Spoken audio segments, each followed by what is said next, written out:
Anti narcotics bureau ఒక DGP ఆఫీసర్ని empower చేసి ఎన్ఫోర్స్ చేయాలని నిర్ణయం తీసుకొని వాళ్ళకి సర్వ అధికారాలు ఇచ్చి అన్ని రకాలుగా వాళ్ళ మీద యుద్ధమే ప్రకటించినము.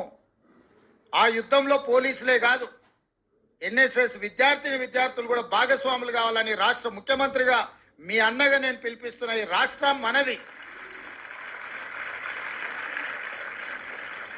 తెలంగాణ రాష్ట్రం ఉద్యమాలకు కేరళలో ఇంతకుముందే మా అధికారులు చెప్తున్నారు, నేషనల్ పోలీస్ సర్వీస్ అని ఎన్ఎస్ఎస్ ఎట్లనో పోలీసింగ్ సర్వీస్ కూడా, అంటే విద్యార్థులకు పోలీసింగ్ చేసేటట్టు కూడా కాలేజీలలోనే వాళ్ళని ఎంపవర్ చేసి వాళ్ళకు ఒక బాధ్యత ఇచ్చి వాళ్ళకి ఆ ట్రైనింగ్ ఇచ్చే విధానాన్ని కేరళలో తీసుకొచ్చిన చాలా సక్సెస్ఫుల్ మోడల్ అని ఇంతకుముందే మా అధికారులు చెప్తున్నారు.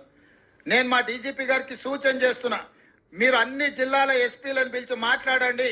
ఆల్ ఇంటర్మీడియట్ డిగ్రీ కాలేజెస్లో మ్యాండేట్గా ఆ జిల్లా ఎస్పీలు పోలీసింగ్ సిస్టమ్ని ఎస్టాబ్లిష్ చేసి వీక్లీ వన్స్ ఈ ఎస్పీలు పోయి అక్కడికి వెళ్ళి వాళ్ళతో ఇంటరాక్ట్ అయ్యి ట్రైనింగ్ ఇచ్చి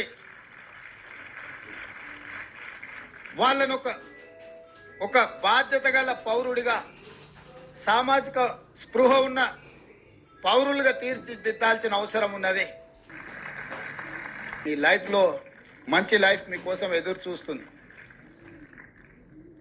చివరిగా ఒక్క మాట, ఎలాన్ మస్క్ అయినా, బిల్ గేట్స్కైనా, బిల్ క్లింటన్కైనా, నరేంద్ర మోడీకైనా, రేవంత్ రెడ్డికైనా, ఎన్ఎస్ఎస్ స్టూడెంట్కైనా రోజుకి 24 గంటలే ఉంది.